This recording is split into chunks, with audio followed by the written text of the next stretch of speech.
So I'm excited to be here again with the GHAPP MASLD Community Network.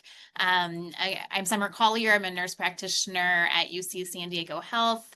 And this is the QR code. So if you haven't registered already, go ahead and scan this and register for today's meeting. Today I'll be reviewing metabolic dysfunction associated steatotic liver disease, or MASLD, and metabolic dysfunction plus alcohol associated liver disease, or MetALD. And we'll be doing this through reviewing a clinical case study. The goal today is really just to highlight patient education or evaluation, diagnosis, and management considerations with MetALD specifically, and then with a focus just really about understanding how do we suss out that overlap between MASLD and MetALD. So let's meet our patient. She's Ashley. She's a 52-year-old woman who was referred to you for evaluation of an abdominal sonogram showing mild hepatomegaly and increased hepatic echogenicity that's consistent with steatosis. She feels well and is asymptomatic, which is typical. Fatty liver disease is often a silent condition and discovered incidentally. She has a past medical history of PCOS, hypertension, and hyperlipidemia. So already you're picking up some of that metabolic dysfunction in your head here. And then on physical exam, you're thinking she has a smooth, non-tender liver edge. Really nothing else that you're picking up on as far as chronic liver disease presentation. Medications, she takes amlodipine for her hypertension. She takes atorvastatin for cholesterol. She's on a multivitamin, and then she started maybe on her own, or somebody advised her to start milk thistle. You get a social history, and she says that she drinks 2 glasses of wine a day on average. Her vitals are stable. Her BMI is 29. She has some mild transaminase elevations with an ALT of 46, an AST of 55, and an alk phos of 140. T-Billy of 1.2, platelet count is normal at 210,000, and an A1C of 5.9%, suggesting prediabetes, and still an elevation in triglycerides at 185. So in your office, you do a FibroScan assessment, and Ashley's FibroScan result is 11.4 kilopascals, which is consistent with significant fibrosis estimated around that F3 or fibrosis stage 3 category. Her CAP score is elevated at 310, indicating significant steatosis. And so this slide really shows us the steatotic liver disease umbrella of diagnoses. And so what all the different drivers of what steatotic liver disease could be from, all the different etiologies. And so when we see steatosis or fatty liver on imaging, we have to first exclude other causes, more rare causes of steatosis. And so that could be driven from medications. It can be driven from drug-induced liver injury. It can be driven by more rare conditions like Wilson's disease or some cholesterol storage disorders. But you're going to capture that on that initial liver assessment in the initial lab work and the history there. And then when we think about more common causes and drivers of steatosis, we think of the metabolic dysfunction associated steatotic liver disease. And so trying to capture that metabolic risk assessment with her past medical history. And then we're thinking about alcohol as a driver. And so reviewing her alcohol use, her alcohol history with her. And then finally, we have this overlap MetALD, where we have both metabolic risk factors as well as alcohol use in the mix as a driver. So what is alcohol use and what is problematic alcohol use? And so this picture just really shows us that it's important to have a little bit more nuanced conversations with our patients. These are images of what is considered to be a standard drink. So a standard drink can range from a 12 ounces of regular beer to a 1.5 fluid ounce shot of hard liquor or distilled spirits to 5 ounces of table wine. And I think this is important because if you just have the question of, how many drinks do you drink in a day? Well, a patient or a person may think, 1 beer a day is a large pint, or even 20 ounces of a double IPA, which is very different than 12-ounce can of a regular kind of proof, 5% proof beer. Okay, and this slide is taken from a study from Dr. Diaz that was published in 2023. And this looked at and kind of highlights that interaction between alcohol consumption and metabolic risk factors, and the key pathogenic mechanisms in dual etiology steatosis. And so having more than one driver for steatosis. And this both looks at those direct drivers of steatosis, like insulin resistance and diabetes, increased adiposity, and alcohol intake. And it also looks at how MASLD-related and alcohol-related disruptions to the gut or intestinal microbiome also play a role in that progression and the acceleration of fibrosis and disease progression. And so this really highlights why it's important to understand this dual etiology of MetALD, because it increases and accelerates the fibrosis and disease progression. This slide in the study as well looks at the risk of progression of liver disease. And so it looks at the risk estimate for decompensation in patients that have truly MASLD.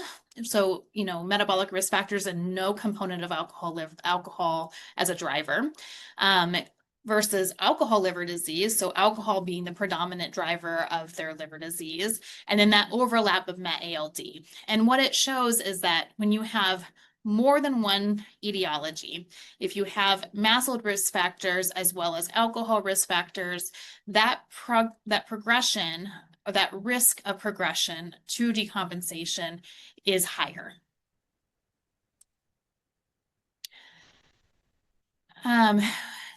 And so it's important to know how much our patients are drinking. It's important to understand and detect alcohol use. But we know that significant alcohol consumption is often underreported and underdiagnosed. And so the diagnosis of MASLD, true MASLD, really requires the exclusion of significant alcohol consumption. However, alcohol consumption is often, again, underreported in patients classified as having MASLD. And so this study highlights here that in a cohort of patients that have a diagnosis of MASLD already, 25 to 28% of those patients truly have excessive alcohol consumption, as evidenced by objective biomarkers of alcohol. And so this just highlights the overall concept that it's really important to have objective measurements for alcohol consumption, and that we need to know those objective measurements before we can truly diagnose somebody with MASLD.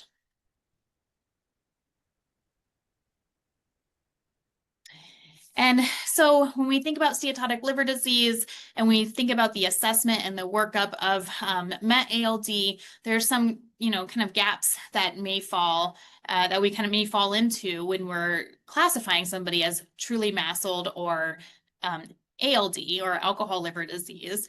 And so when we think about patients having metabolic dysfunction or metabolic cardiometabolic risk factors, we need to start to think about a little bit about maybe alcohol's driving some of those risk factors and being able to tease out some of that a little bit more clearly. And so this algorithm is a great way to think about how we assess metabolic dysfunction, how we assess alcohol use, and it's a great clinical tool to use as far as kind of defining who might fall into the category of MASLD, who may fall into that category of MetALD, and who has more of an alcohol-associated liver disease. But I want to draw your attention a little bit to patients that maybe they have some, you pick up on the past medical history, they have high blood pressure. And so they have maybe a metabolic dysfunction or a cardiometabolic risk factor. But if they only have one, they really only have isolated hypertension, or they only have isolated high triglycerides, you want to have kind of a red flag or an alarm go off in your brain to say, okay, maybe we need to look at this a little bit closer and think about, can alcohol be driving those conditions? Is alcohol behind their high blood pressure? Is alcohol use driving their high triglyceride level? And with those patients specifically, if you have not done so already, you want to get a objective screening for alcohol use. And so for our patient, we did do a PEth test, and I'll speak on that in just a minute. But a PEth test is helpful to that objective screening for alcohol. And her result was 120, which puts her in this category of having moderate to heavy alcohol consumption. And so what is the PEth test, if you're not familiar with it already? So PEth stands for phosphatidylethanol, and it's a serum marker or a blood test that detects the metabolism of alcohol. So it is detected, or it's present 3 to 12 days after one single binge episode of alcohol. It has a mean half-life of around 3 days.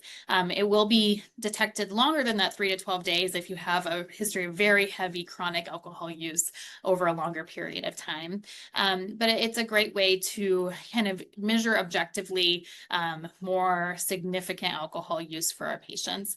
And importantly, it doesn't have a lot of variability between gender or sex, between sex or between BMI. And this study, again, by Dr. Diaz, published, I think this year, in 2025, May 2025, in Hepatology Communications. This study looked at, just kind of highlights the diagnosis of excessive alcohol in patients that have metabolic disease. And so, or maybe just the prevalence of significant alcohol use. And so in patients in this study, 617 were enrolled. These were patients with obesity and adult patients. And they were enrolled in the study, and using PEth as a biomarker for significant alcohol use, they found around 16% or 97 patients that were identified as having significant alcohol use. And that would fall more into the category of MetALD versus just MASLD.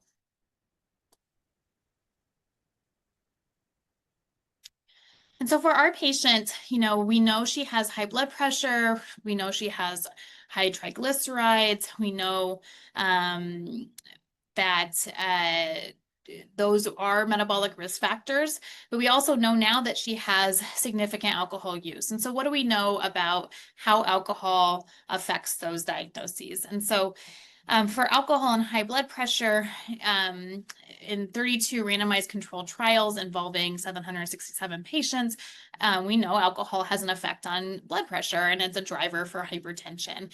It has a biphasic effect. In the 12 hours after consumption of alcohol, blood pressure actually goes down, and then it rebounds, and it has an elevated blood pressure after 13 hours of consumption. And similarly for triglycerides, alcohol use increases triglycerides, as shown in this study, where they looked at mean plasma triglyceride concentration over the 10 hours after either 2 standard drinks of alcohol or water, and saw the elevated pattern for triglycerides in patients that had alcohol. So putting this all together for our patient, she fits the category of having MASLD predominant MetALD. We know this from both her metabolic risk factors as well as her alcohol use, and we're going to counsel and manage her as having MetALD. And so what are the current treatments? What are we going to advise our patient?